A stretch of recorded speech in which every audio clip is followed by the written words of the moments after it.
Amen. It's a pleasure. Talking to them. Thank you. As you can see, guys, a lot of people wearing their masks and still social distancing. All kinds of people out here, all walks of life, kids, adults, just kind of hanging out. There's a group over here still chanting, so we're gonna go check them out, see what they're doing, and we can check back in with you here in a little bit. Mia?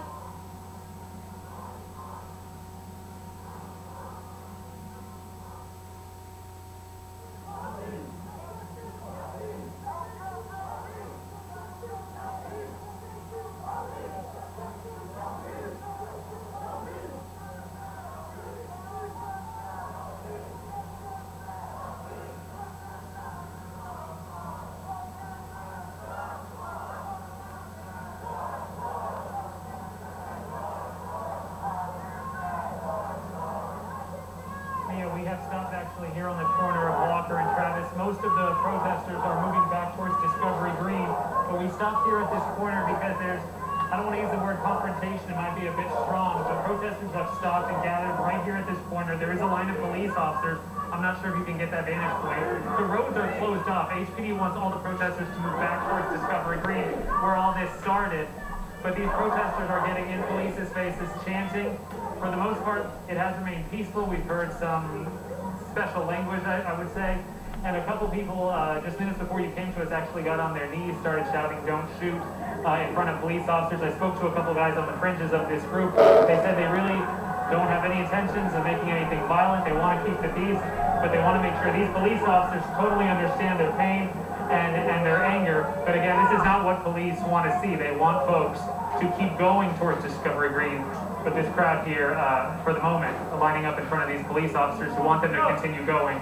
We'll keep an eye on it, Mia, and if anything develops, we'll come back to you on. Mia? But there's 10 or 20 or 30 people there that want to act the fool and hijack the memory of George Floyd. Do you remember that? And all of a sudden, because I'm towards the back, I see a ruckus and people are angry. Do you remember? My voice is still gone. Do you remember? That was chaotic. Watching some live coverage from our Houston affiliate KHOU of a peaceful rally in memory of George Floyd. Hi everyone, I'm Elaine Quijano. It's good to be with you. Thanks for joining us. Tuesday marks 8 days since George Floyd was killed at the hands of Minneapolis Police. Protests have since spread to more than 100 cities. Peaceful demonstrations have often been overshadowed by violent clashes.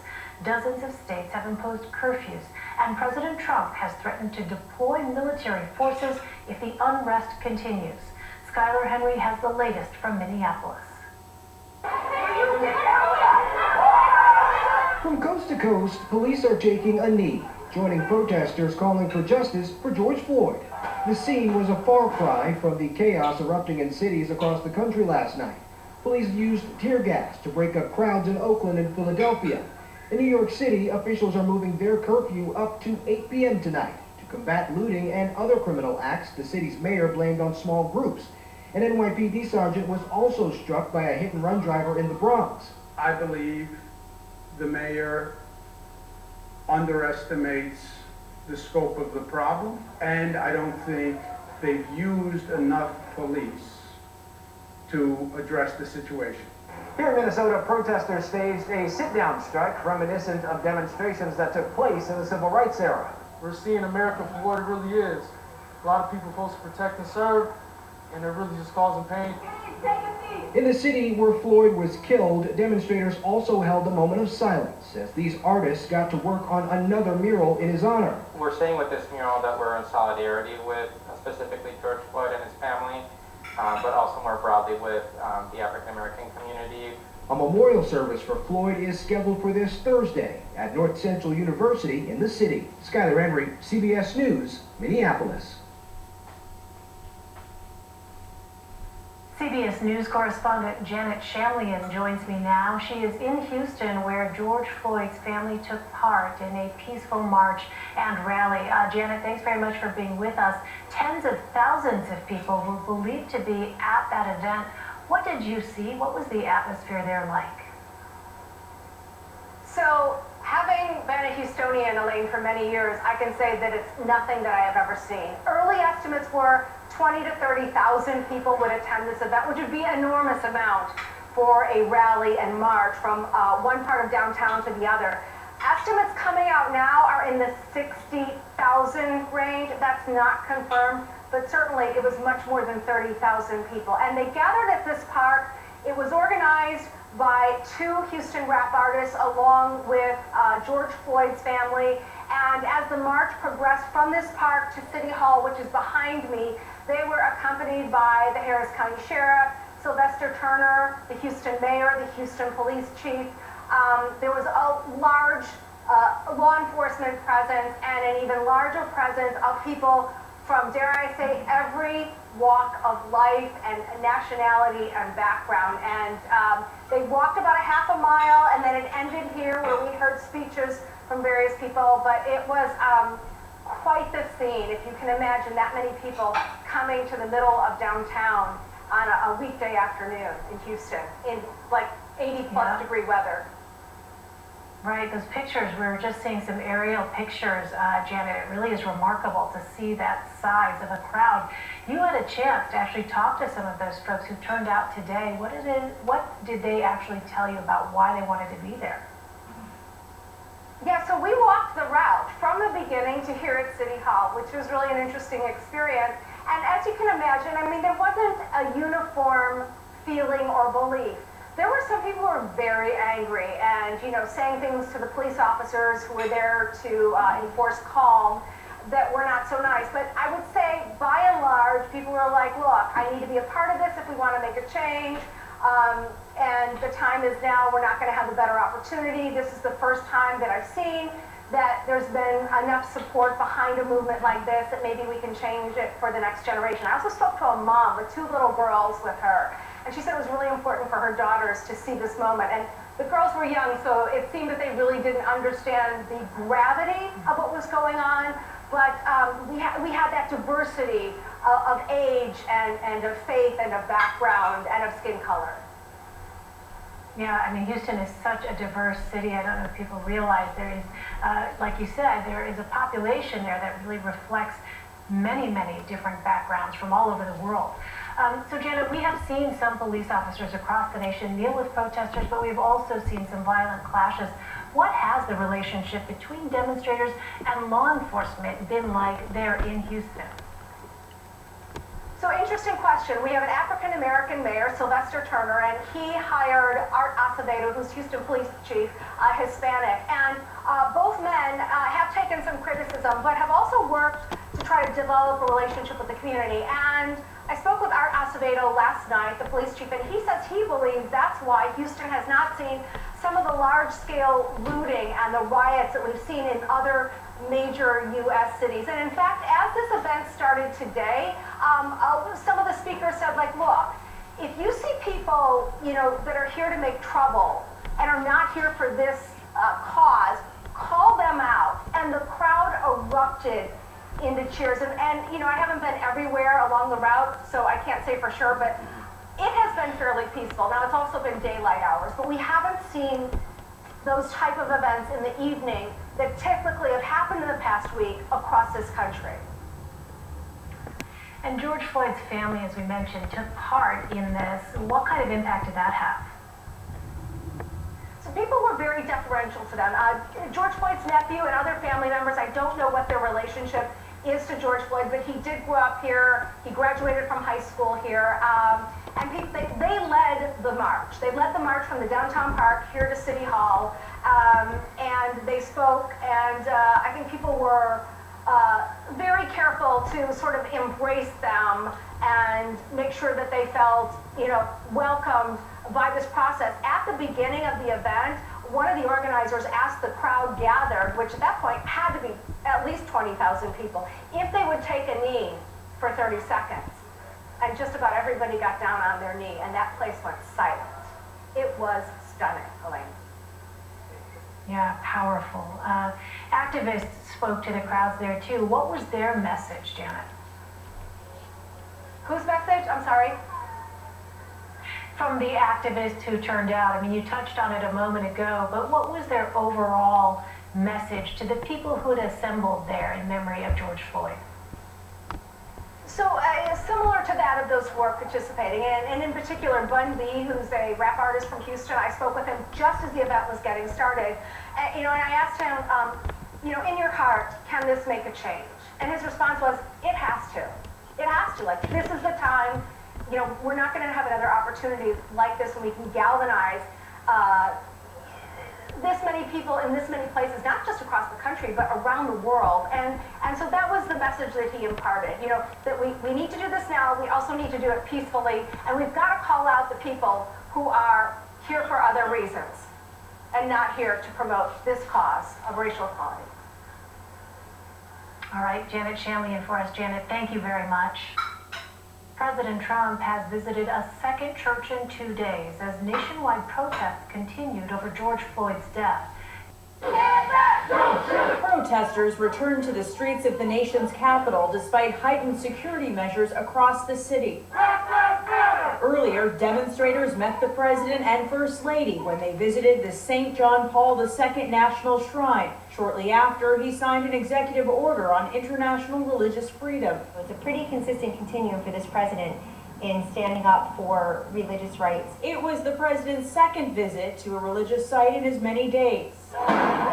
Monday evening, peaceful protesters across from the White House and Lafayette Square were forcibly dispersed by federal police. Moments later, President Trump walked to the nearby damaged St. John's Church, where he held up a Bible. We would hope that the President of the United States would follow the lead of so many other presidents before him to be a healer in chief and not a fanner of the flame. President Trump has threatened state governors that he will send in the U.S. military to stop violent protests and rioting, a move that would require invoking the Insurrection Act of 1807. I think that the law allows the president to invoke the Insurrection Act. I think the bigger issue is, should he be doing that? Attorney Robin Nunn points out that past presidents invoked the Insurrection Act without states' request during the civil rights movement to enforce desegregation. But she adds doing so in this situation may add more conflict to city streets. We're not allow any president to require. An independent autopsy brought on by the family of George Floyd has been released. Dr. Michael Madden says he found Floyd died of asphyxia. When he said, "I can't breathe," unfortunately, many police are under the impression if you can talk, that means you're breathing. That is not true. I am talking and talking and talking and not breathing in front of me. I'm not over here messing up my community. What are y'all doing? A powerful moment this afternoon. The site where George Floyd lost his life, visited by his brother for the first time. My family is a people family. My family is God-fearing. His message of peace clear. Today, a time of reflection for many. Families stopping by to pay their respects at the growing memorial to George Floyd. Curfews have been imposed across the nation, including in New York City, which saw peaceful protests this afternoon. The National Guard is currently active in D.C. and 25 states. Sunday alone, Chicago had nearly 700 arrests, 132 officers injured. New York City's mayor announcing his daughter was arrested protesting. As all 50 states gradually reopen, the number of coronavirus cases continues to climb. With massive crowds of people marching side by side over the last several days. A matter of anger boiling over, or some individuals instigating violence for political purposes and simply to wreak havoc. ABC News Chief for Justice political purposes. Keith Thomas has been speaking with law enforcement officials. What have you learned today about some of those arrests of Pierre? Lizzie, we're getting more insight into some of the kinds of people who were involved in the violence across the country in recent days. In New York, federal charges against 3 people accused of trying to use Molotov cocktails to burn up police cars. 2 attorneys arrested, one of them a Princeton graduate. Also charged this woman allegedly with an incendiary bottle in hand, described by police as a professional instigator who has been arrested in 11 states since 2011 during encounters with police. And Lizzie, just breaking, the Justice Department announcing charges against an Illinois man who allegedly traveled to Minneapolis to riot. They say Matthew Rupert had several explosive devices when he was arrested, and they claimed that he posted video on Facebook claiming that he participated in looting and stating, quote, "I've got some bombs." So it appears quite clear that there are some instigators of violence in these crowds, but is it fair to say that some of this violence is organic, coming from members of the community? Oh, absolutely, Lindsay. we have information, and it's clear that there's some undisciplined locals who are engaged in looting and vandalism. Also, criminals who simply are there to steal and loot. So that is part of it. It's a toxic mix involving lots of different kinds of people. Toxic mix indeed. Pierre Thomas, thank you. Demonstrations continue over on the West Coast as well. Mostly peaceful protests taking place in Los Angeles. Let's take a live look at one group of protesters if we have that. A curfew has been reimposed after reports of looting in some of the wealthier areas of the city. Chief National Correspondent Matt Gutman has a closer look. Tonight, LA under curfew, shut down and boarded up. For days, protesters marching into the symbols of the city's affluence, places like Beverly Hills, squaring off against police in mostly peaceful protests from LA's City Hall, secured by the National Guard, to the heart of Santa Monica. What you see right now is police squeezing the protesters. They've actually surrounded up. They're coming in from all angles. And when that didn't work, tear gas. And on the fringes of the protests, we saw looting. Despite a countywide curfew, protesters leaving the supermarket ransacked, trying to stuff that widescreen into a sedan. Another store looted, people going in, people coming out with arms full of goods, and police nowhere in sight. In Long Beach, they were right there as looters burst through the boarded-up windows of that retailer. In Santa Monica, as night fell, police teams finally arriving, zip-tying dozens suspected of looting or violating curfews.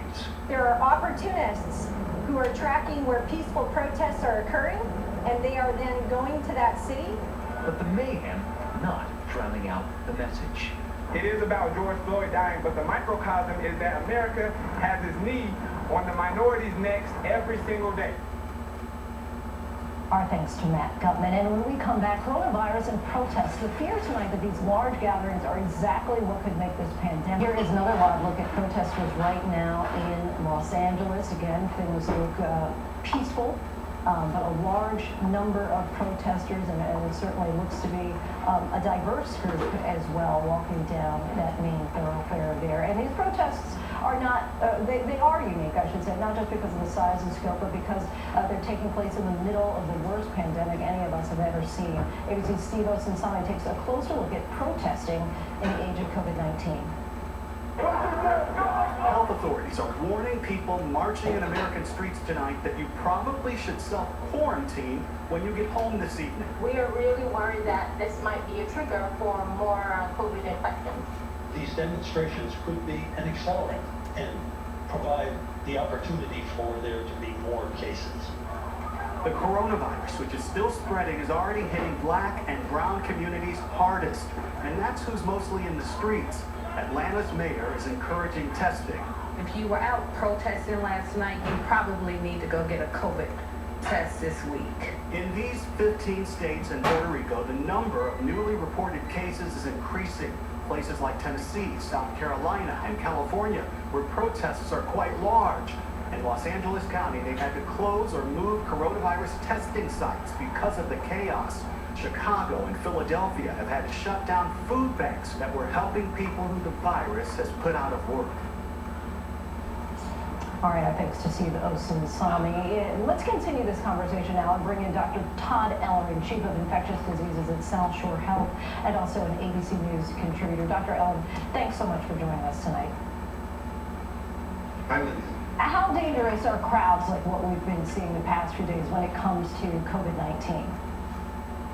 Yeah, so crowds and COVID-19 are a dangerous combination.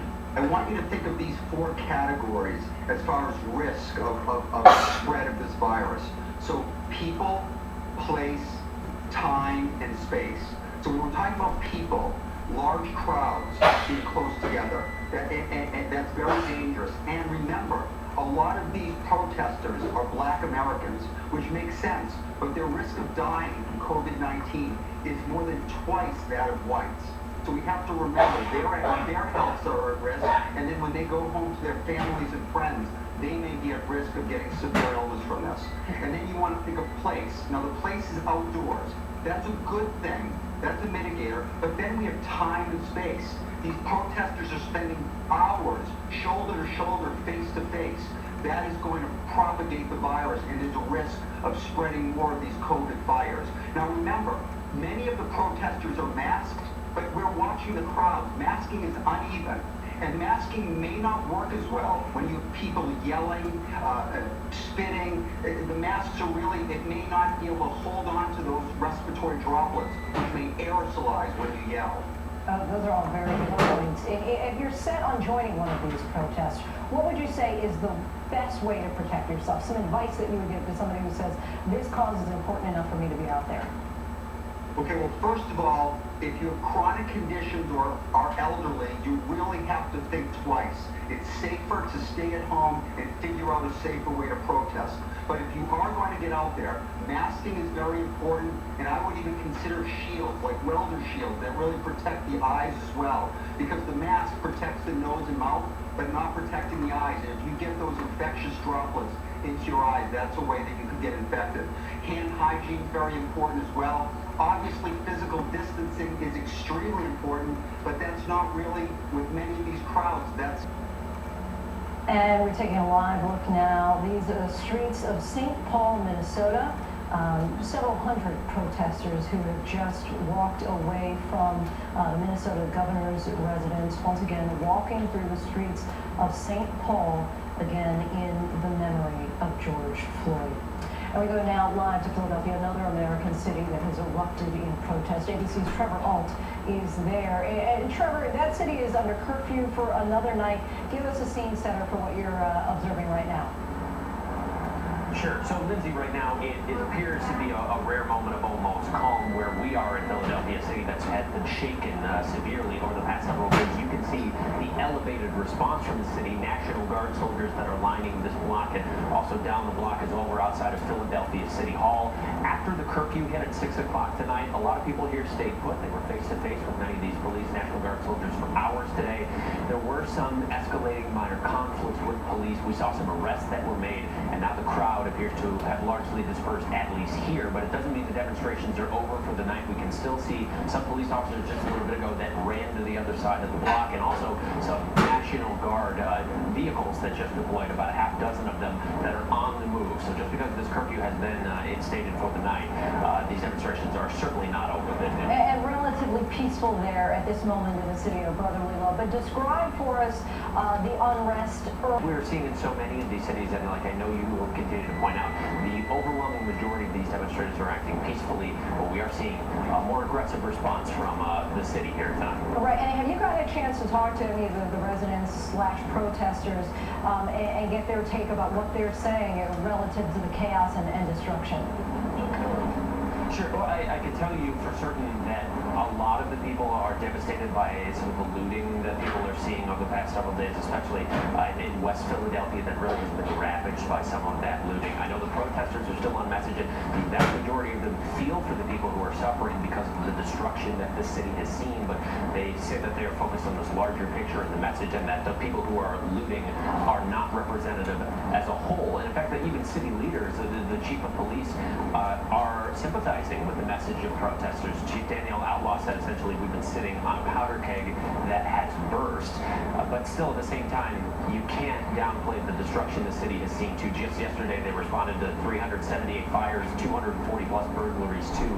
It's a give and take, just like it is in every city in America right now, and the city leaders who sympathize with the causes are also trying to support members of the community, particularly business owners, who are devastated or feel that this is sending the wrong message.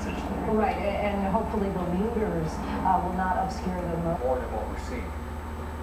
Well, earlier we saw, as they prepared to take some of these people into custody, they managed to blow right through a skirmish line of LAPD officers and then went running right through apartment buildings, right into apartment buildings.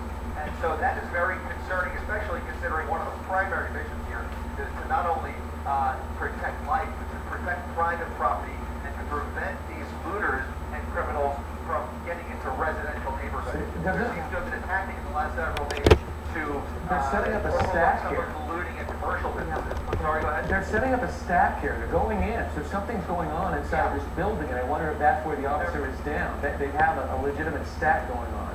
In a formation. Yeah, they clearly saw a whole bunch of looters running into that building, and they're entering that building with a full fright.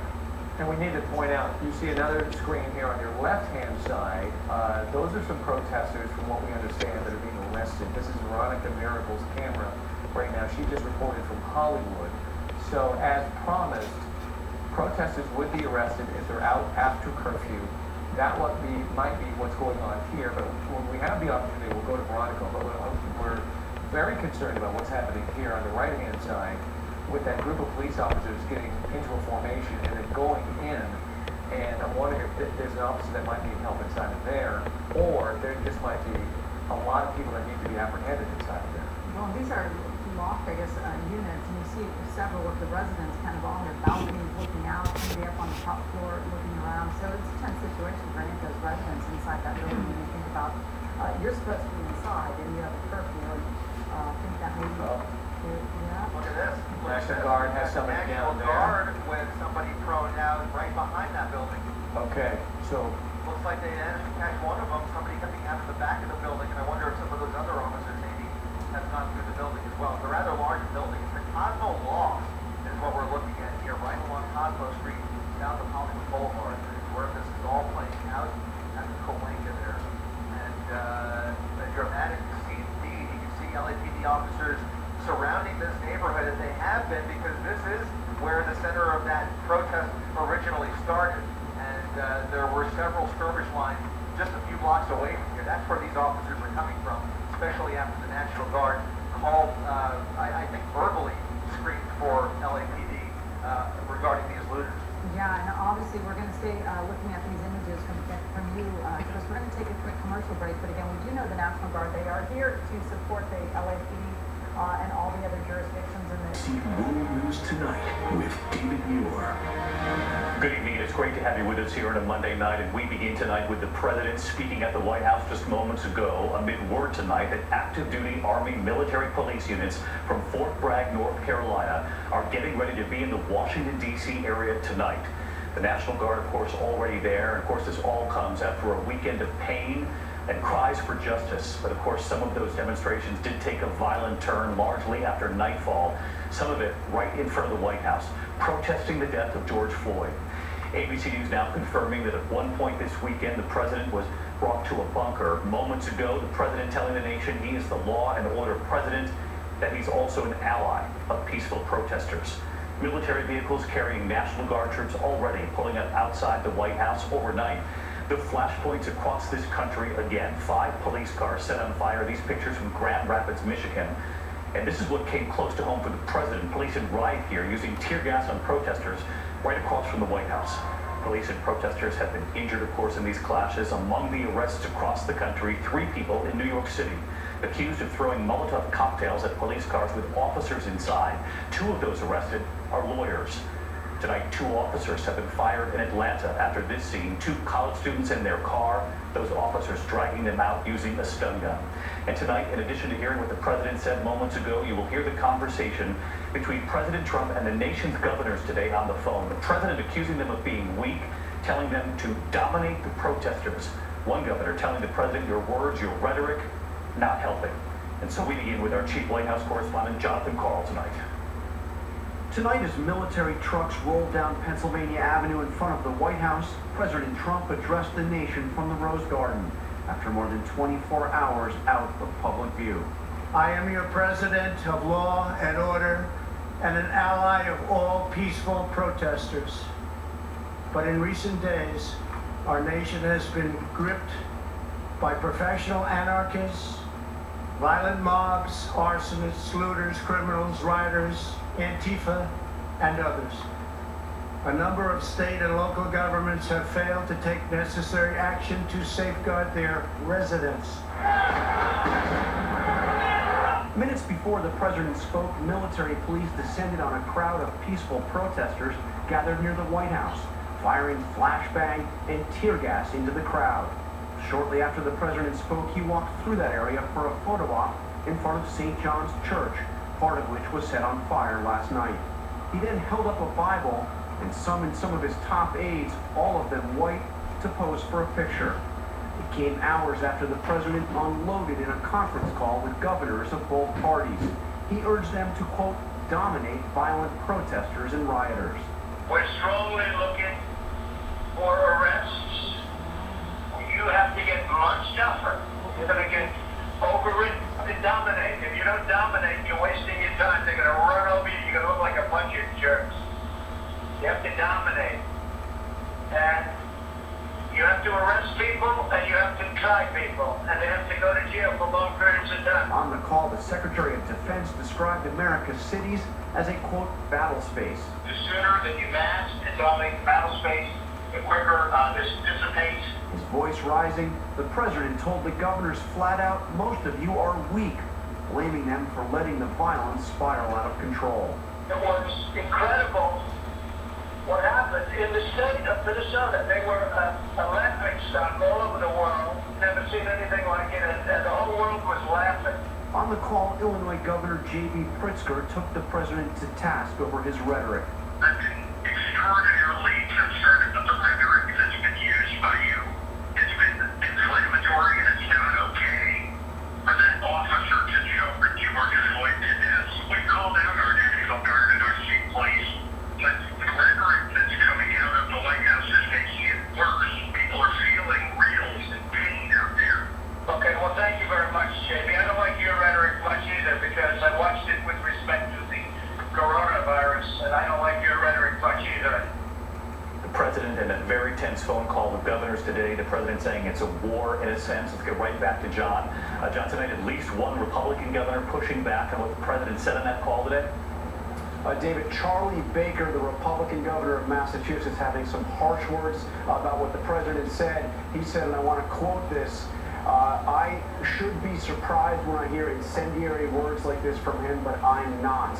At so many times during these last several weeks, when the country needed compassion and leadership the most, it was simply nowhere to be found. Instead, we got bitterness, combativeness, and self-interest. And he went on to say that is not what Massachusetts needs, and it's not what we need across this great country of ours. David? All right, John Carl leading us off with the late developments. John, thank you. Meantime, in Minneapolis tonight, the brother of George Floyd with an emotional plea saying, stop the violence. What George Floyd's family is asking for instead tonight, just as the medical examiner now releases results of the autopsy a short time ago. ABC's Alex Perez again tonight from Minneapolis. Tonight, with a nation on the brink looking on, George Floyd's grief-stricken younger brother Terrence coming to the site of the tragedy. His knees buckling as he approaches the makeshift memorial.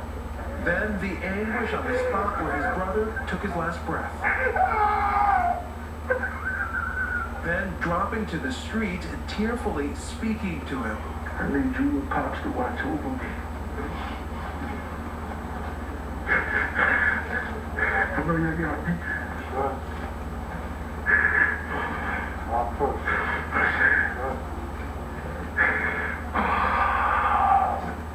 I know what you want.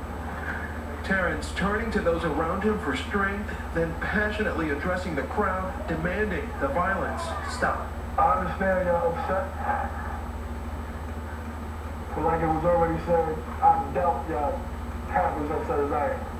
So if I'm not over here wilding out, if I'm not over here blowing up stuff, if I'm not over here messing up my community,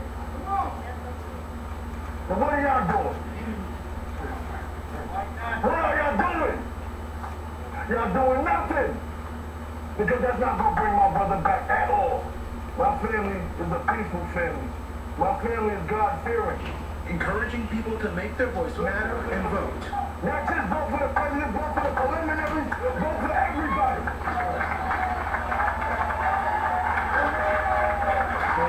Educate yourself. It's a lot of us.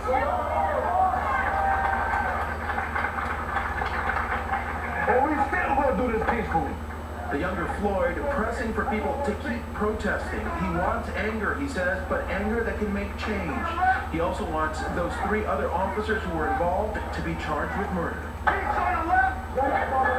The Minneapolis Police Chief Madaria Arredondo last night addressing Floyd's family directly on live TV, calling those officers complicit. Being silent or not interfering intervening, to me, you're complicit. So I don't see a level of distinction any different. Mr. Floyd died in our hands, and so I see that as being Former officer Chauvin under suicide watch and charged with third-degree murder, seen in that horrific video. The Floyd family attorney releasing an independent autopsy claiming his death was a homicide from asphyxia. Just moments ago, the medical examiner releasing their autopsy, also ruling it a homicide, saying Floyd died of a heart attack complicated by law enforcement restraint and neck compression. The state's attorney general now leading the case, vowing to charge others responsible, yet warning convictions might be a challenge. But that doesn't mean that when we get to a courtroom that it's going to be some sort of easy slam dunk. History proves that it isn't. Terrence then leading a rousing tribute to the crowd.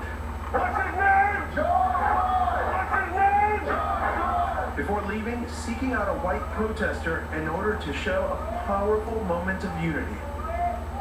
And after 2 relatively peaceful days here, the governor has announced they will begin scaling back the National Guardsmen that were mobilized here starting today. David? Alex Perez, we see the memorial, hear the demonstrators not far from you. Alex, thank you.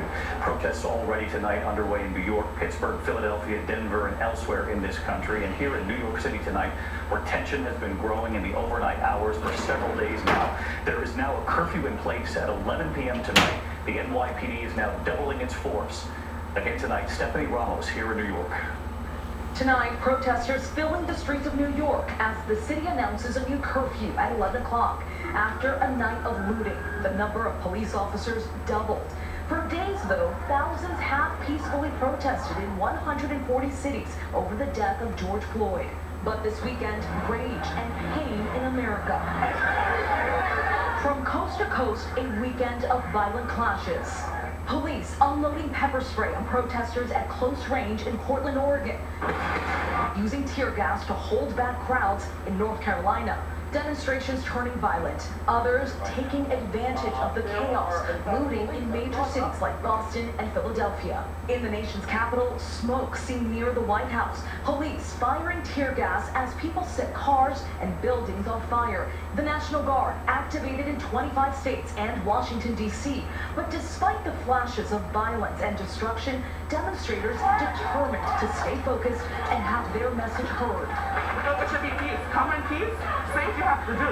Say what you have to say. Black Lives Matter. That's the message. Period. That's it. Look at it. Peaceful. That's all. Just hear us.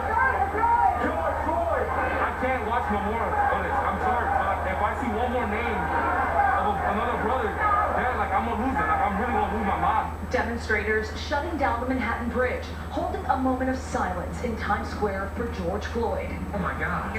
Wow. Oh my God. A giant, oh my God. This is very dangerous. Oh my gosh. Today, new details about those terrifying moments on the Minneapolis Bridge when a tanker truck came barreling toward a crowd. Officials say the driver likely panicked. He told the governor the crowd moved in to help him. For protesters in Boston, another close call as an SUV rammed into people. Several people just got run over by a car. The front windshield was shattered. And an investigation now underway after an NYPD patrol car drove into a crowd behind a barricade. The police commissioner saying at times his officers also came under attack. It's a very difficult situation without a good ending either way. That is on the heels of Molotov cocktails being thrown at police officers. Amid calls to end police brutality, disturbing scenes unfolding. This one in Seattle, an officer using his knee to pin down a protester until his fellow officer pushes it away.